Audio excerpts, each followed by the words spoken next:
Assalamualaikum warahmatullahi wabarakatuh. Ketemu lagi dengan Sastri Bakri Channel, tempat berbagi ilmu, berbagi budaya, berbagi cerita. Sekarang kita bercerita tentang ibu kita yang cantik ini, cuman karena COVID ya. Jadi Tapi tetap dipakai. Ibu Nevi Irwan Praitno ini memang taat dengan protokol COVID, nggak mau disuruh buka. Nah, jadi tapi nggak apa-apa, matanya sudah menunjukkan, ini adalah Ibu Nevi Irwan Praitno.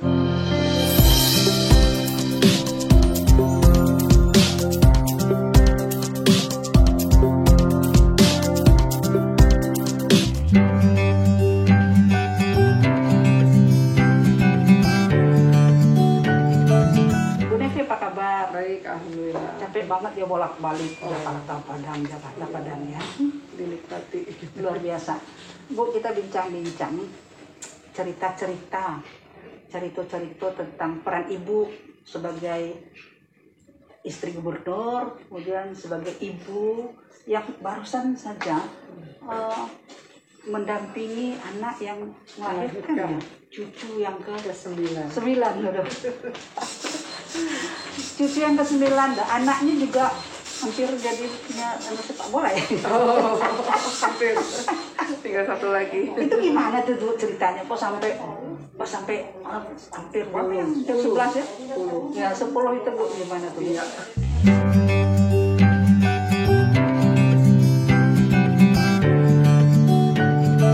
Jadi Bu Sas, kami kebetulan dengan Pak Gubernur menikah muda. Jadi pasangan usia dini lah ya. Oh iya, berapa tuh usianya Bu? Jadi kami menikah tuh Pak Gubernur umur 22 tahun, saya umur 20 tahun. Jadi memang sepakatlah untuk menikah muda sambil kuliah, dan tentunya konsekuensi kalau sudah menikah ya punya anak ya, sehingga memang ketika umur 20-an, 21 atau 20 bulan sudah punya anak, sudah hamil ya? Nomor 1 ya. Tentu konsekuensi ini mengiringi kita sebagai pasangan suami istri yang bertanggung jawab.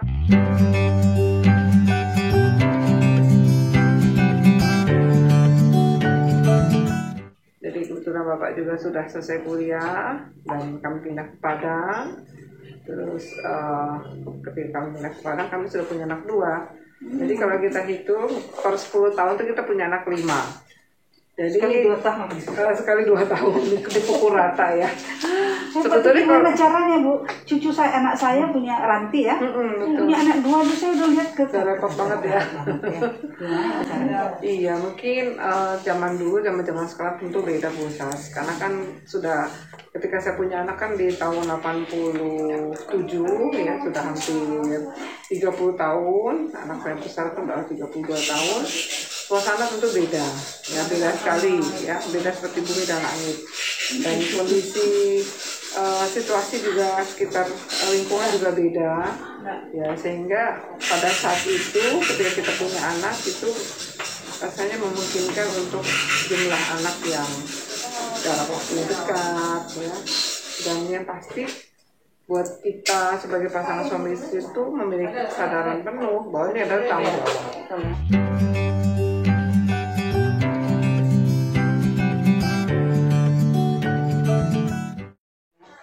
Dan kita memang sudah berencana mau punya anak berapa ya. Dari awal sudah berencana? Kita memang berencananya nggak 1, nggak 2, nggak 3, 5 paling lah gitu ya. Gitu ya. Tapi kebablasan dari 10. Ibu saya hamil 14 loh Bu. Iya, sebetulnya kalau saya jadi semua 12. Nah, jadi keguguran 2. Oh, oke. Niatnya 5 tapi kebablasan. Nah itu kan berarti kalau misalnya itu baru lahir nih, lagi dijaga 2 tahun, 4 tahun, 6 tahun, apa nggak ribet tuh? Sakit kepala melihatnya. Iya.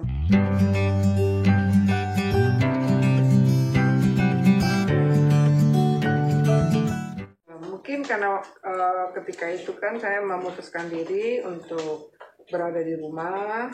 Oh, waktu itu belum jadi perempuan karir ya? Belum. Oh, sudah mulai Bu Sas ya. Jadi bekerjanya di rumah. Yaitu saya menjadi pedagang di rumah saja. Kalau dulu kan tidak ada belum ada online tuh. Belum. Jualan di rumah saja. Nah, kebetulan pada saat itu kami sudah mulai istilahnya Pak Gubernurnya juga pindah ke Padang. Pada saat itulah saya bawa barang dari Jakarta, saya jual di Padang. Nah, rupanya ini kan jarang ya barang-barang dari Jakarta gitu. Pak Gubernur yang bawa, nah, terus nanti saya jualan di Padang. Ibu Gubernur ini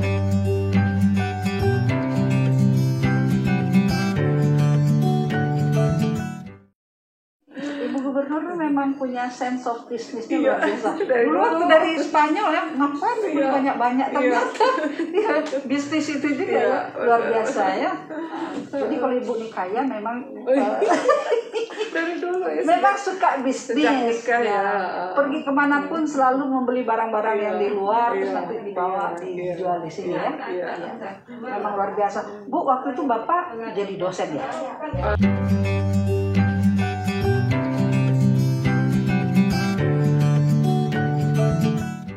Bapak buka bimbel, ya bimbingan belajar, terus juga konsultan ya.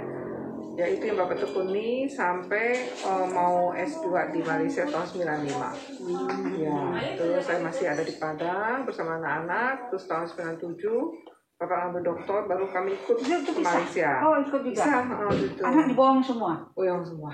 Ya, waktu itu sudah 5. Jadi ke-55 itu saya bawa. 55 itu buah tangan ibu. Iya, iya. Nyusuin, nyuapin apa semua.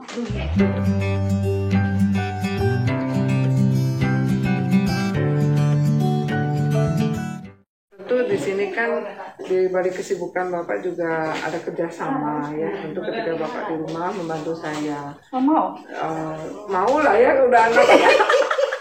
Mau nyuci gitu, bantu masak di dapur. Mungkin gitu mau? kalau di Indonesia tidak ya, karena kan banyak ya. Kalau dulu saya akalin pembantu itu ada yang pulang pergi, ada yang di rumah. Kalau pulang pergi itu ya nyuci, nyetrika, yang nyapu-nyapu. Nanti kalau di rumah tuh ngasuh anak. Kebetulan saya kan juga kerja di rumah kan. Ya. Jadi saya berdagang di rumah, jadi jualan di rumah. Pokoknya kerja di rumah jadi bisa ya sambil ngasuh anak.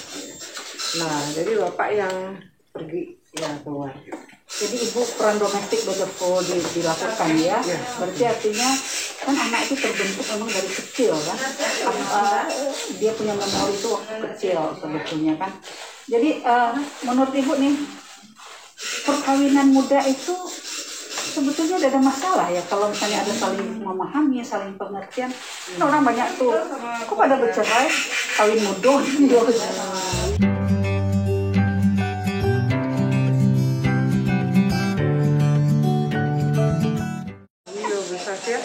Itu namanya apa ya, suatu persepsi yang negatif ya. Jadi yang ditimbulkan oleh masyarakat kita yang tidak paham menikah muda itu justru membuat kita menjadi lebih dewasa. Karena kita menikah punya tanggung jawab. Kalau yang ibu punya anak, yang bapak punya keluarga. Nah, tentu lagi-lagi ini adalah tentu masalah kesadaran, keimanan itu harus tinggi kan, karena kita lihat juga ada pernikahan ya baik ya muda maupun yang sudah cukup usia, tapi karena dia tanggung jawab dia tetap aja ya, dia jadi bukan soal usia muda ya, tanggung jawab ya. Itu anak-anak menikah usia berapa tuh? Mereka sih menikah ada usia 25, ada usia 20 ya. Yang 25 kenapa memang memilih? Ya memang kita sudah jodoh kan begitu dia tamat S1 ya. Ini kebetulan saya bisa menikahkan anak juga yang di Jakarta ya. Jakarta. Karena yang ini kan laki, anak saya yang perempuan pesta dulu Jakarta. Nanti yang saya awal Desember ya. Itu malah nikahnya umur 22 tahun ya lakinya. Laki-laki? Iya, baru 22. Anak ibu? Iya. Laki-laki 28. Ikut bapaknya. 98 ya, dua-dua ya. Masih dua-dua kan. Tapi udah kerja. Jadi mau gitu dia tamat dia langsung bisnis lah gitu ya, kerja, tapi dia juga mau lanjut S2. Jadi memang dengan melihat dia menikah, terutama buat laki ya, tanggung jawabnya ada. Jadi memupuk rasa tanggung jawab lebih cepat semakin baik. Jadi dia juga punya tempat belajar ya, perbandingan dengan bapaknya yang itu mungkin contoh ya. Contoh sudah ada gitu. Itu Bu, saya bayangkan ya 24-6 tahun terus emosi gimana tuh Bu? Melihat apa namanya? Saya punya cucu Ale itu lari sana lari sini dari pagi sampai malam gerak saja dia terus. Iya. Aduh, ini jangan takut jatuh kan ya. Nah, itu gimana tuh, Bu?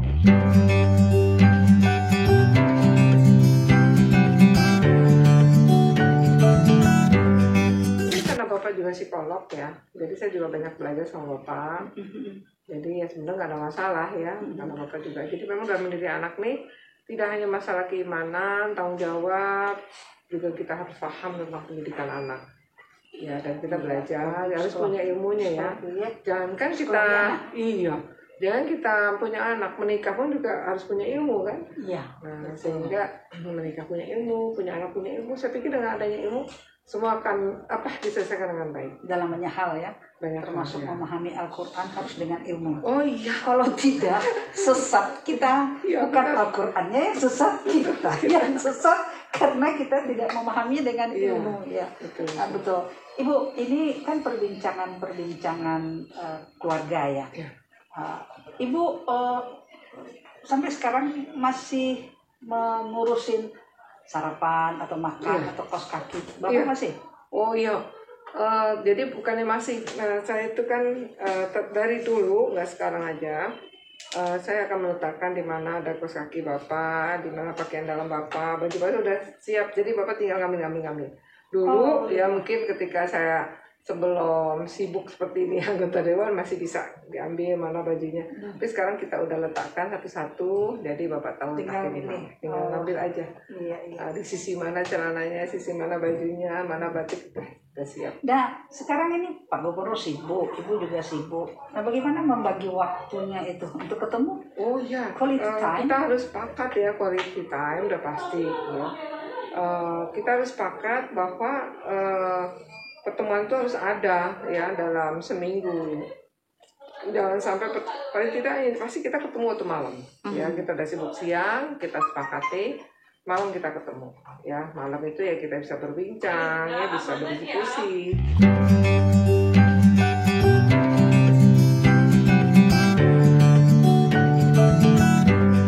Dan pagi, dan memang dari dulu Bapak dengan keluarga, Bapak juga sibuk ya. Bapak kan dari dulu sibuk sekali. Yang namanya habis subuh dengan habis maghrib, itu Bapak selalu usahakan ada di rumah. Karena pada saat itu dia ketemu keluarga. Nah, itu saya pun juga demikian, menyesuaikan. Jadi kalau saya pergi kemana-mana, itu selalu maghrib sudah di rumah. Ya. Maghrib dan subuh itu kuncinya ya? Iya, itu kuncinya. Baik, untuk Pak pertama kita sudah bercerita banyak tentang keluarga. Untuk keluarga ada nggak Ibu punya pesan untuk remaja-remaja sekarang nih? Ya.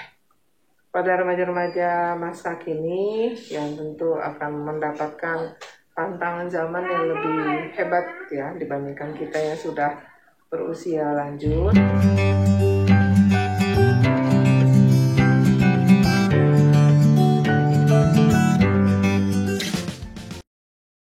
Zamannya berbeda, tentu kalian juga harus memiliki wawasan, keilmuan, memiliki mental ya yang kuat, ya memiliki keimanan, ya memiliki jaringan networking komunitas itu penting, ya? Akan lebih baik. Mau hebat pun kalau tidak punya jaringan nggak ada gunanya. Akan lebih baik, lebih berguna ya Bu. Sangat bicara komunitas, jaringan ya. Jadi nggak apa-apa lah ya ketemu teman istilahnya sosialita nggak apa-apa ya itu dalam rangka jaringan juga ya. Itu yang penting ya. Jaringan penting ya. Kalau kita fit and proper test pun sebetulnya tidak hanya soal kompetensi tetapi soal relasi ya kan, soal jaringan itu tadi, soal sikap mental gitu. Baik, itu pelajaran yang bisa kita ambil dari Ibu ini. Ilmu, takwa, keimanan ya. Jaringan itu penting untuk meraih kesuksesan. Baik, kita akan masuk ke next part. Kita selesaikan dulu sampai di sini. Assalamualaikum warahmatullahi wabarakatuh.